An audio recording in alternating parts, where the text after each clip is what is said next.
Improper for his opening statement.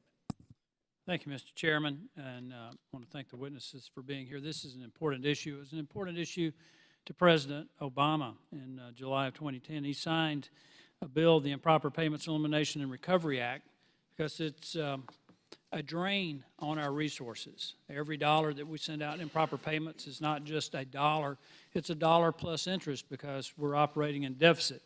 So it puts a huge constraint on our ability to fund the legitimate functions of government.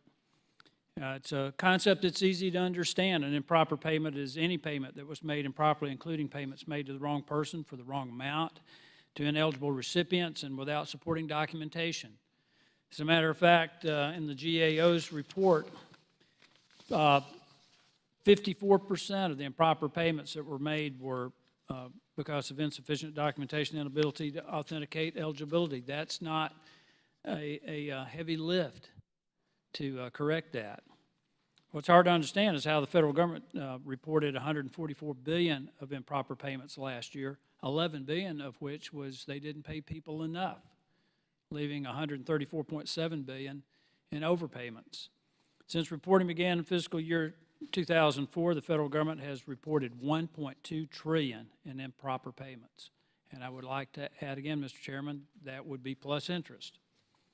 Unfortunately, the Department of Education, specifically the Office of Federal Student Aid, has tended in the same direction as the rest of the federal government in regards to increasing improper payments, and is a good place to start to dig into this growing problem. I'd also like to point out that in 2016, GAO found several examples of contract mismanagement that have led to confusion among the student loan services. GAO has specifically highlighted concerns over the quality of communications and unclear guidance from FSA to the servicers.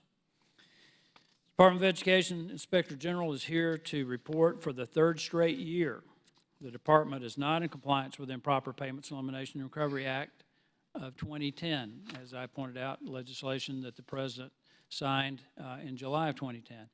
By law, agencies are required to conduct risk assessments to determine if programs are susceptible to significant improper payments.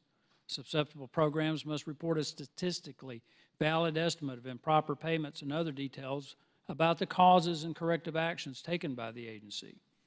The IG has reported concerns about the methodology the department uses to develop the estimate.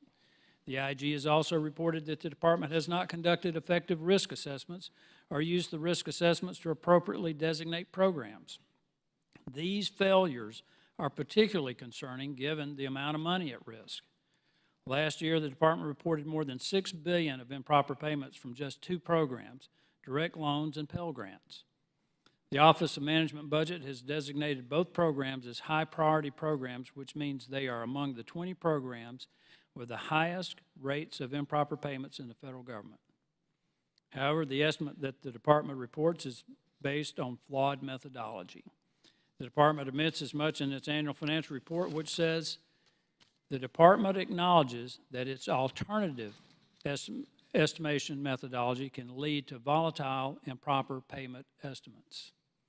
How can we understand the risk and taxpayer dollars at stake when the department is unable to provide effective estimates? The department needs to take responsibility for the taxpayer dollars vested in the agency and do better. The department reports that the improper payments are primarily a result of a failure to verify financial data and administrative errors made outside of the department. Correction, the problem is the department is responsible for the money. The department is responsible for developing effective processes. The department is responsible for ensuring that the schools and the students understand the process and that the process is not overly burdensome. We are here today to begin the process of helping the department to assume this responsibility since it appears unable to do so on its own. We can't begin to fix the growing problem of improper payments across the government until agencies follow suit, and I look forward to working with my colleagues to do so.